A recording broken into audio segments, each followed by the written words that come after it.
Aubameyang, il faut le dire, c'est le meilleur joueur de l'équipe nationale du Gabon, jusqu'à preuve du contraire. Donc, avoir un tel élément hors de l'équipe nationale du Gabon était vraiment absurde.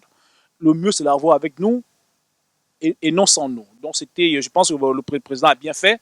Le président a écouté l'appel du peuple. Donc, le chef de l'État, sa médiation est bien perçue, sa médiation était vraiment attendue. Et le président a agi au bon moment, au moment où l'équipe nationale du Gabon est en difficulté, au moment où l'équipe nationale a besoin de ses enfants, a besoin de ses meilleurs joueurs, dont Aubameyang. On espère que Lemina viendra aussi parce que c'est un cas d'équipe nationale. C'est l'un des joueurs gabonais les plus performants actuellement et qui joue, il joue en Première Ligue. En Première Ligue, il est en forme.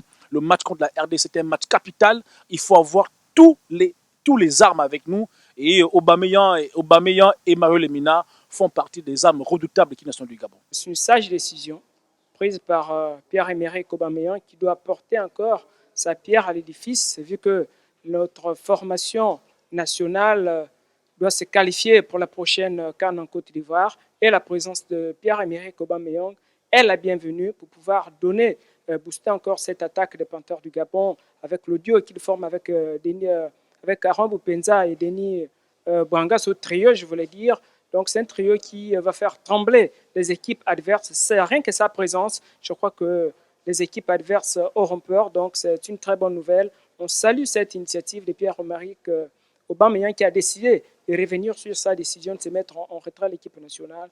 Donc, c'est une très bonne nouvelle pour le Gabon et pour les fans du football national. C'était pas une grosse absence, hein, comme certains pensaient que ça allait être une catastrophe pour l'équipe nationale gabonaise. Non, les acteurs du football qui étaient là ont démontré qu'ils pouvaient jouer sans Aubameyang avec eux.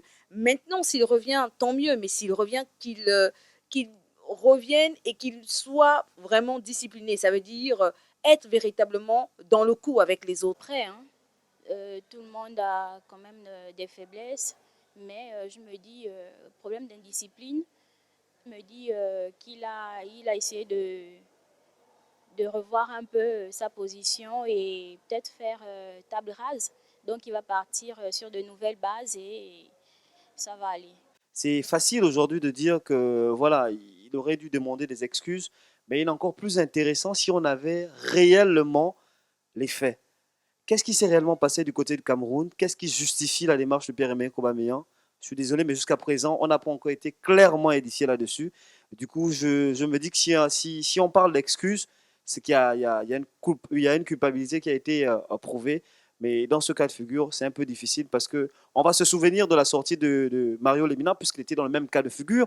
Ils avaient été cités pour indiscipline, qui avait clairement dit que la démarche de la FEGAFOOT avait causé du tort à sa famille. Et je crois que Pierre-Emerick Aubameyang s'est retrouvé dans la même situation. Donc parler d'excuses, à mon avis, c'est d'abord questionner les faits, ces faits qui n'ont jamais été élucidés.